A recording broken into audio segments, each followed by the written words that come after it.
I just finished watching or rewatching the season 2 finale of Stranger Things. I've been going through and rewatching uh, the older seasons of Stranger Things since I haven't seen them in quite a few years. Well, since before season 4 came out, I guess. Uh, but yeah, uh, I just finished watching all that, so my eyes are a little puffy, probably, because I've been crying from the finale of season 2. It's one of the greatest finales, I think, in my opinion, yet. Because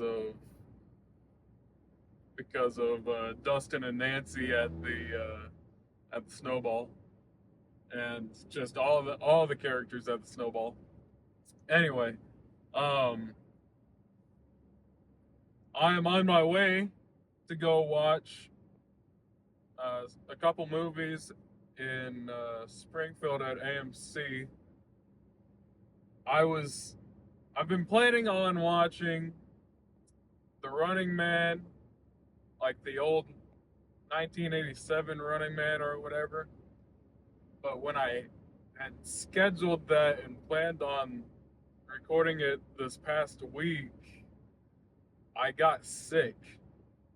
So I still haven't been able to watch the old Running Man with Arnold, but I'm going to watch the new one with Glenn Powell, that's directed by Edgar Wright. Right now, that's where I'm going. Uh, so yeah, I'm going to watch the new Running Man, and I'm going to watch the third Now You See Me. I just got caught back up with Now You See Me yesterday.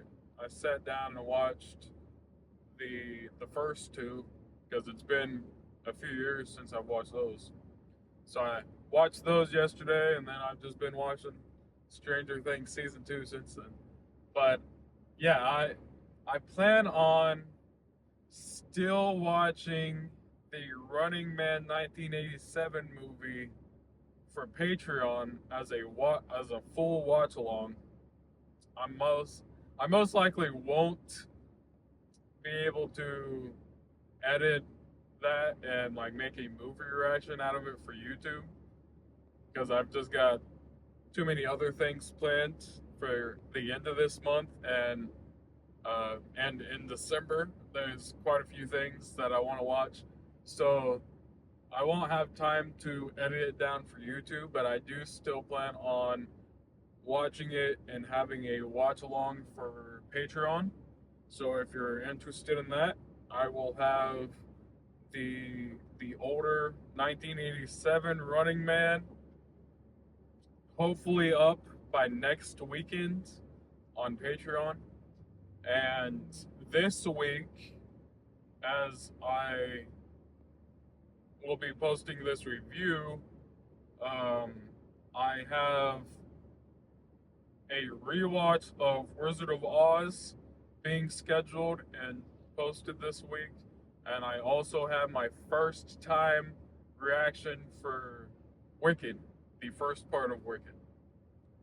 Because as I'm uploading this review, I will be watching a double feature of Wicked and Wicked for Good uh, on November 20th. This upcoming Thursday. So I will have a review for Wicked for Good this next weekend, and you can also see my movie reactions for Wizard of Oz and Wicked throughout this week. Those will be uploaded. But yeah, that's what I've got going on today. I'm headed to the movies to watch the new Running Man and Now You See Me 3. So I will have reviews for those this video. And yeah, stay tuned, and I'll have reviews for those right now. Hello, everyone. I just got here to the AMC, just pulled up. Got a few more minutes till I have to go in before the movie even starts. May may sit out here for a little bit longer even after, because I don't like watching trailers. Uh, anyway, I was gonna mention that because of this local AMC and their scheduling, which I don't like half the time, they only had The Running Man in one showtime for IMAX. So, because I want to watch The Running Man in IMAX,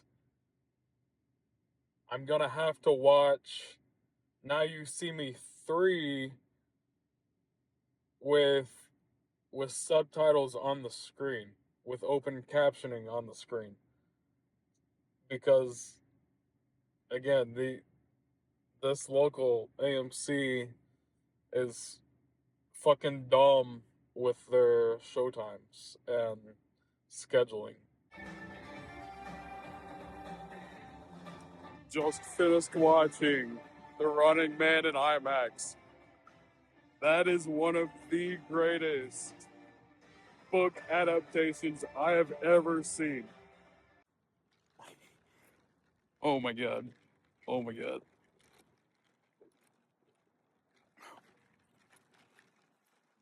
That was insane.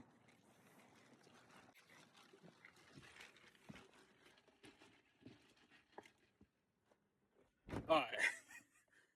Um so that was the greatest book adaptation I have ever watched. Like I said, whew, man, that is like the like second or third Stephen King movie I've watched like this year.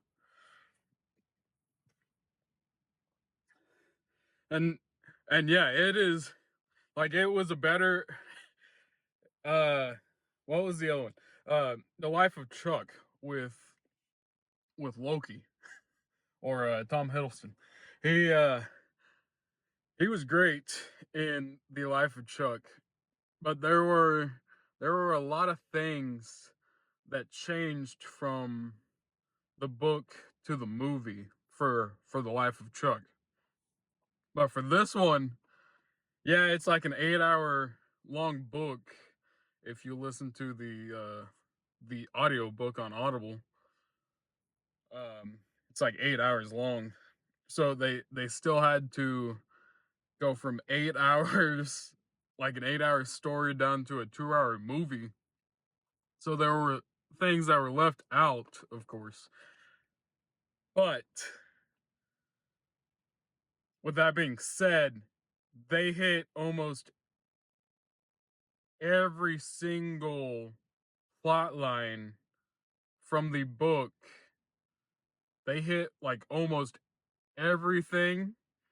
In the book, they just left out like a few details. Like they left out pretty much like dialogue and expanded upon like relationships or whatever with certain people that this guy like formed throughout the story of him running around. But they still brought in almost every single character that was from the book, and the only thing that I think they changed from the book to the movie is the ending. And they didn't like the ending of the movie, they still like showed what the ending of the book was. They still showed that. Like what would have happened or what did happen in the book, they showed like that version of it, I guess. But then they I don't want to spoil anything, but they like took that narrative that happened in the book and they expanded upon it to make an even better ending for the movie. Let's put it that way. Like, I don't want to spoil anything in case you've never read the book or still haven't seen this movie yet. But they did almost to every like basic plot line in the book. They made it work in the movie. And for like I've seen quite a few reviews already for this movie, and a lot of people I've been seeing say like this is like a mid movie that yeah, it's a good story, but there were things that could have been made better or whatever. And for me, I think they did the best they could with the story they had like already formed in the book, because it is basically to it is basically the book. Like all they changed was the ending a bit, but it's basically the same exact story from the book. And with the life of Chuck, like they changed quite a bit from that story to the movie. But for this one, like it went almost every single step of the way. Everyone he met while he was running, everyone that he like ran into, all the hunters that were chasing after him, like it hit almost every single thing that was written down in the book. Now I've never read like Shawshank Redemption or like It or even The Shining. I've never read. I have read like Under the Dome, and I read The Life of Chuck before I watched that movie. I've read The Running Man before this movie came out. I've read, let's see, what other Stephen King. There's a few other Stephen King stories and books that I've read that I just can't think of right now.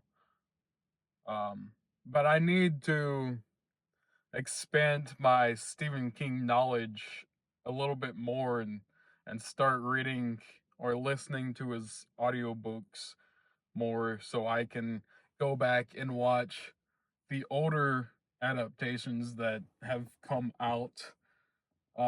Like I know Welcome to Derry is being released weekly as I'm talking about this, and I haven't even started that series because I want to go back and listen to the It story or the yeah, I want to go back and listen or read the It book, and then I've seen both iterations of the movie. I've seen the old movie and I've seen part 1 and part 2 of the new movie, or chapter 1 and chapter 2.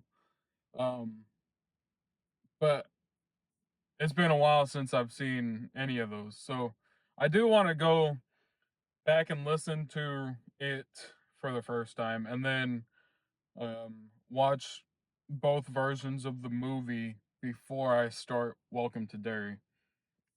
But it'll probably be like another year or so.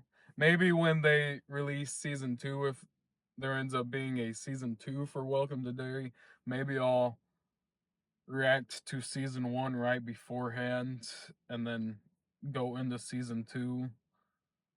Um, but as of right now, I don't have a plan for that because there's quite a few movies coming out next year as well.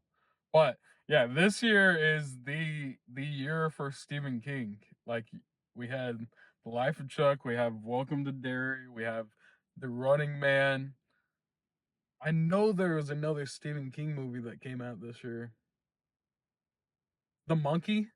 I think that's Stephen King. So they had The Monkey.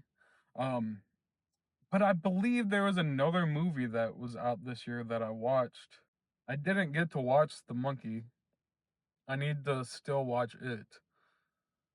Um, but yeah, this year is the year of Stephen King, and this is by far my favorite adaptation. Glenn Powell was fantastic for it.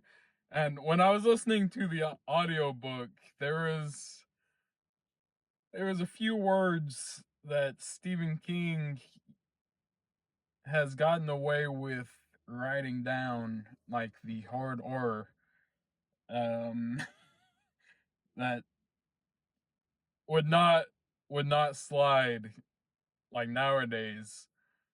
So when I heard that while listening to the audiobook, I was like, "Oh, wonder how they're going to go about that for the movie." And yeah, they avoided it. They they just didn't even touch upon it. But Glenn Powell was fantastic in this movie. This movie was so exhilarating. The action was fantastic. The like sneaking around and trying to hide from the hunters, that was all fantastic. Uh, Even like the dialogue points from Josh Brolin or Coleman Domingo, uh, they were great, and I wasn't sure if they were going to go a different direction with like Josh Brolin's character or not.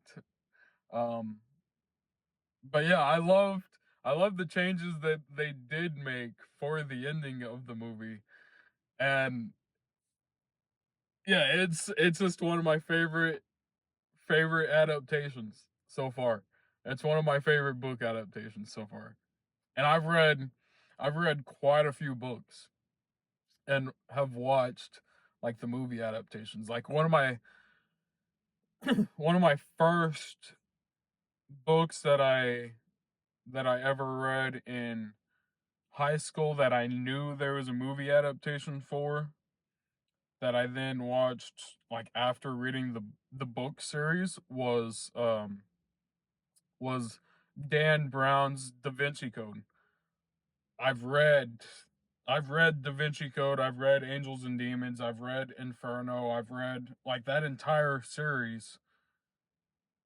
And then they made the movie adaptation for with Tom Hanks, and they're all right. They're all right. The adaptations, they changed quite a few things in the movies, or just didn't have time to expand. Like if it was a TV series, I feel like it could be a better story, but they just didn't have time for the movie. Um, and of course, I've read all of the Narnia books, and I'm in love with the Narnia movies. Like that was my childhood, was Narnia. I remember the year that the first Narnia movie came out, and I remember where I was when I watched it. It was, yeah, that was my childhood. Narnia was my childhood. So I've seen like a lot of movie adaptations from books, and I can say that this is one of my favorite ones. So I don't really understand why people are hating on this movie. I I I understand most people probably haven't read the book, so they don't really know the story of the book. They're just going off of what they're seeing in the movie. But this is one of my favorite movies of this year.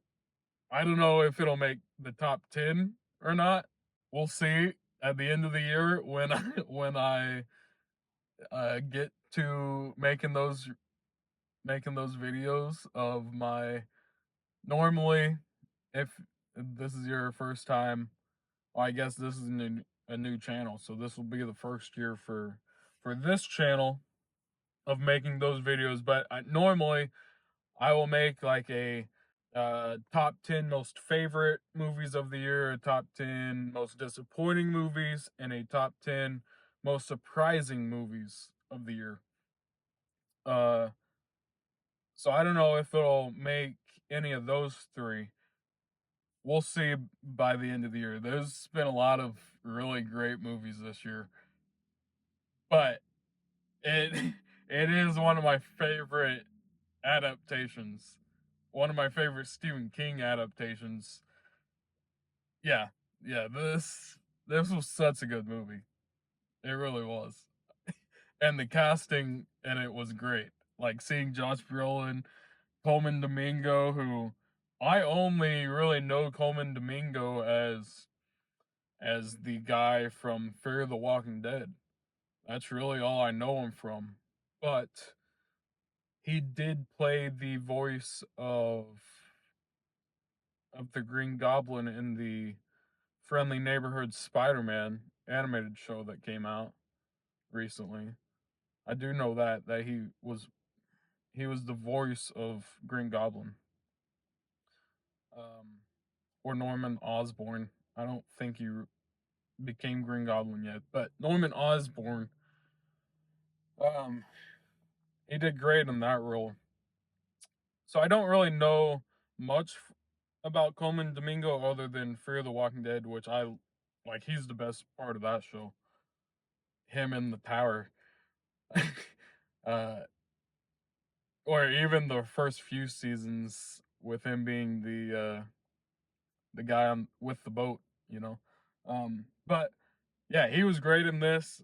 Glenn Powell was great in this. I haven't seen much of Glenn Powell either, other than him being in Scream Queens with Ariana Grande and Kiki Palmer, and yeah, that Fox TV series. I did watch that when it first came out, so he was in that. That was the first time I'd ever seen him, and then of course he was in Twisters last year. Uh, he was great in that. But yeah, this is my favorite role of Glenn Powell's so far that I've seen of him. Um, this is my favorite role of his so far. Trying to think, like there are so many. Like Michael Cera was fantastic in this. I wasn't expecting Michael Cera to show up. Trying to think. Oh, William H. Macy was in this. He was fantastic, just as a small guest star in this. um, yeah, like so many great cast. This movie was fantastic. So if you've read the book and enjoyed the book, you will definitely enjoy this movie. And yeah, for the people who have not read the book and I didn't really enjoy this movie, I would I would recommend you pick up the book and read it and see if you like it any better, like with it being an 8-hour story, so you get more content with it. Uh, you get more time to explore the world with the Running Man. Um, yeah. So if you haven't read, or yeah, if you've seen the movie and didn't really enjoy it, I do recommend you at least try the book and then give this another watch. But yeah, go watch it. Go watch it in IMAX. That's where I just watched it. Was in the IMAX, and yeah, it was a great movie. It really was. Now I'm gonna go watch Now You See Me 3, and I will be back for a review for it. Well, everyone, I just got out of watching Now You See Me, Now You Don't in in theaters. It wasn't too bad, actually. It wasn't too bad. This is the first movie I had to watch with open captioning on the screen, because that was just the only time I could watch Now You See Me with going to watch The Running Man in IMAX. This is the only time slot that would fit or that I had time for after watching that movie without having to wait like until like 9 o'clock, which that would have been like a 5 hour break between each movie, and I live like an hour or so away, so yeah, I didn't want to wait that long. Anyway, so I had to watch the movie with open or with subtitles on the screen, and it wasn't bad. It wasn't bad. It was actually pretty helpful having the subtitles on there a few times when I didn't catch what they said. Anyway, um, I've been seeing a lot of popcorn buckets lately that, yeah, like they're cool. They're cool. Some of them are very cool. I just couldn't see spending that much on them, and especially like for Wicked, this coming weekend, there's been a lot of popcorn buckets coming out for that, and those, I don't think those are really that good of popcorn buckets, honestly. Like the one is just Glinda in like a snow globe, and the other one is like Emerald City, which doesn't really do anything. Like it would be better if like the Emerald City lit up like bright green and all that. But yeah, there's not a whole lot of popcorn buckets out right now that have been that worth paying for, honestly. Now they did have a DeLorean in there for the re-release of Back to the Future that I considered buying, but that one was more expensive than this one that I got. And yeah, I just really liked this one. This one is the one for the Now You See Me, Now You Don't. And like it's just a normal square, but if you pull these here, now you see me, now you don't. Next. Yeah, like look at this. It's just it's an illusion. I thought it was cool. I think it's really cool. And it's got all the stars on the sides of them. But this one was actually pretty cheap. It's the cheapest one I've bought, I think. Yeah, it pops out. Like it's an illusion. It's actually practical and makes sense for the movie. Unlike most of the popcorn buckets that just haven't really made sense for the movie or really that valuable or worth paying for. Anyway, so yeah, I bought this. I thought it was cool. The other ones, I considered buying a Wicked one, but after or one of the FNAF popcorn buckets, like next month when FNAF 2 comes out, I've considered those. But with how Universal Studios or Universal Pictures has been treating me or any other YouTubers with copyright claiming all of our videos, like they've claimed so many of my videos that are under fair use. So I just will not support Universal Pictures anymore and watch some of their movies because I have AMC A-list, so I don't pay for it anyway. I just have A-list. So I'll still watch a few of their movies, but I will never buy any of their popcorn buckets or actually support them just because they're fucking assholes when it comes to claiming people's videos on YouTube.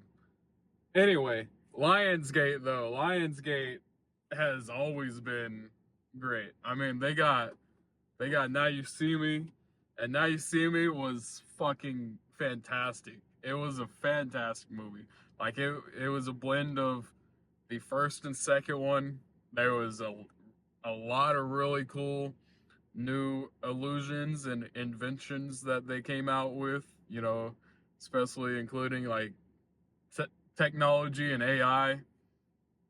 And yeah, it was just so cool, like seeing the history of magic. Like we got a full history of magic. It was awesome, man. It was so awesome. I love this movie. I love this franchise.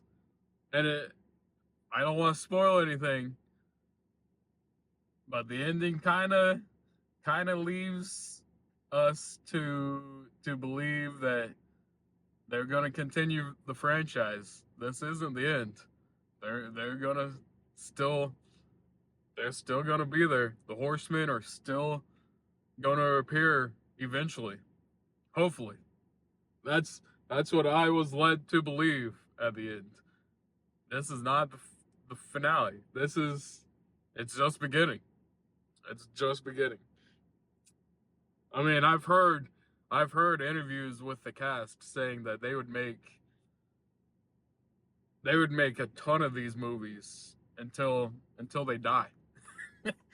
And I'm all for it. Like if they just keep, pushing these Now You See Me movies out, I would be all for it. I'd be all for it. I I love this franchise. Yeah, it was amazing. Like they had even the new people that they brought in, like Justice Smith and Ariana, what's her name? Ariana Greenblatt, I think is how you pronounce her name. The girl who plays young Ahsoka in the Ahsoka series, but she's mostly known for the girl in Barbie, who who is like the daughter of the people that Barbie meets out in the real world. Um, yeah, like those two, and I don't know the name of the other actor who was the new cast member, but all three new cast members were fantastic, bringing in all the old horsemen, so you get all four of the original horsemen plus the fifth horseman in the second movie, who was played by um, God damn it, what's her name? Um, Lizzie Kaplan, I think that's her name. Yeah, I think that's her name. Um, so yeah, seeing Lizzie and Ariana and of course Isla all all being on screen as the three lady magicians, and even making a joke there at the end that they should form a lady magician group together. Like I loved that. I loved it all. And I don't want to spoil anything towards the end or anything. I kind of trying to keep this review spoiler free, but yeah, it was awesome, man. Like seeing the the history of magic, seeing all the cast members from the older movies plus the new cast members, seeing Morgan Freeman back in here. Hopefully, we get a little bit more of Mark Ruffalo if they continue the franchise. Hopefully, he comes back in. Um, yeah, and then um, I'm trying. I'm trying to think of the actress's name who played the villain in this one. I know I've seen her before, but I can't think of her name. Rosamund Pike. That's it. I Yeah, that's her name. She was fantastic as the villain in this. She really was. Like it being like some daughter of some daughter of like a billionaire who got the inheritance and was basically like, yeah, like it's definitely a commentary on like billionaires. Now You See Me has always been a commentary on like taking money from the people who steal the money from us, stealing back our money, basically, is like the billionaires, the tech bros take our money all the time and then just hoard that money. So Now You See Me has always been a commentary on the horsemen stealing the people's money back and giving it back to the people. So like that continues on with this movie as well, stealing back from the billionaires. And yeah, I just love this franchise. Both movies are both movies that I watched today with, yeah, the Running Man and Now You See Me 3 are both commentaries on very very intense, very political views. Like The Running Man, there was a lot of commentary on America just being a capitalist state and how we can take it too far. But like like when Stephen King wrote the book for The Running Man, he based it on 2025. It was supposed to be in the future. Now we are in 2025. And the Running Man movie feels very similar to the things happening today. Like they dealt with AI, they dealt with a lot of things that just feel like commentary on the way the way America has become just, yeah, this capitalist state that the billionaires just live their lives not knowing how destructive they've made the world for everyone else. And then with this movie, yeah, including magic and illusions, but basically being a commentary on stealing back our money. Like yeah, they were both very very political movies, but I love it. I love it. I guess most movies are a commentary for something, but yeah, I loved both these movies today. Now you, dude, I'm just thinking about everything that happened, and Now You See Me. It's amazing, man.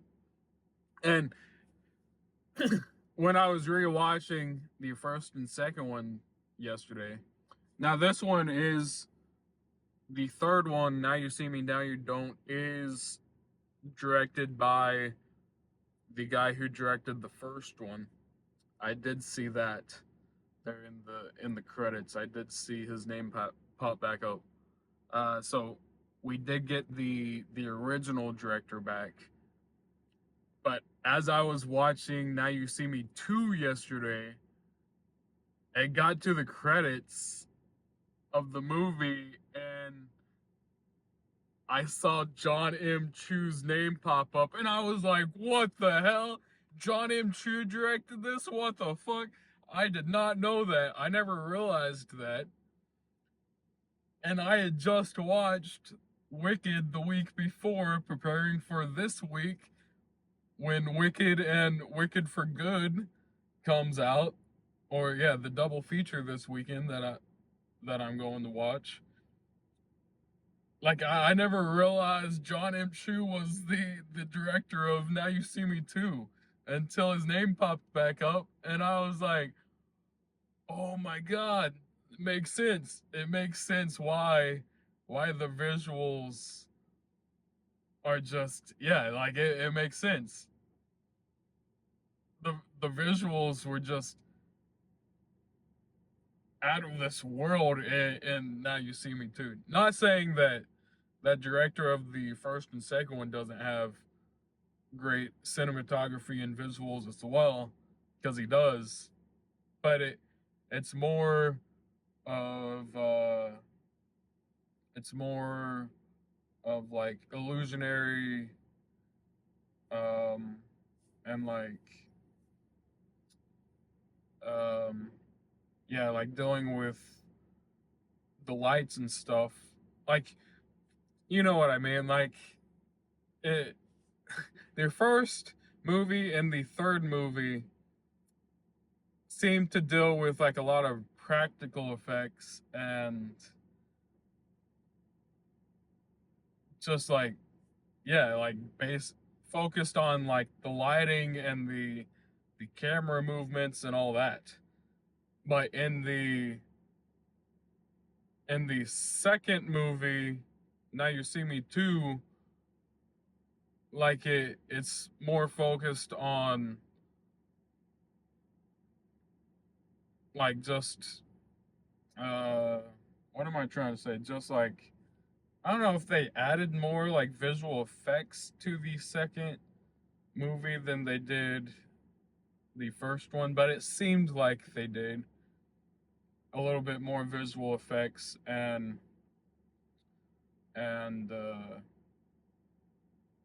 more focused on like the actual character development and story development, um, which is fitting for Wicked, because there's a lot of visual effects and there's a lot of character development and just overall well, there's a lot of commentary in Wicked as well, with, you know, the animals not speaking or losing their voices, and Alphaba, you know, being an outlook on race and how people dehumanize other people, um, or in this instance, like with the animals, I guess it's, yeah, dehumanizing the animals.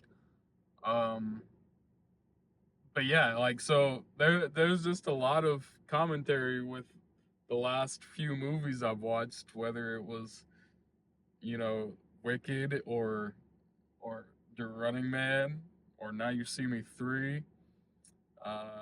Been watching a lot of Stranger Things, which that's all just like vintage and 80s 80s references.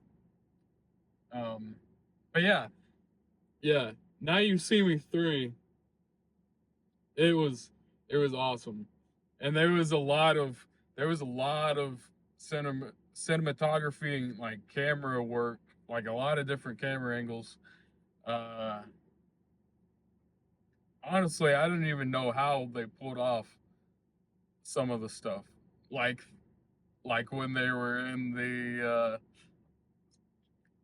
I don't want to spoil anything, of course, but like when they were in the castle, the magic castle or magician's castle or whatever that place is, where there was like the upside down room and like the room of mirrors and all those different things. Yeah, it was. Oh yeah, and the room that kind of reminds me of that place in Silver City. If you've ever been to Silver City here in Branson, Missouri, there's a there's like a building there in Silver City that's like a bunch of illusions and stuff where you can walk around. And that room where Aaron Greenblatt and Dave Franco were in, where like one part of the room makes you look small and the other part makes you look like a giant. Yeah, that I love those type of illusions, and like just the amazing the amazing things that your mind makes you see, but it's all just different types of architecture and stuff. I love that. I love all that. So that being added into this third rendition of Now You See Me, like that, oh my gosh. I loved all that. I loved all the architecture stuff in that castle. It was amazing. It was amazing. I love this movie. Yeah, I love this franchise, man.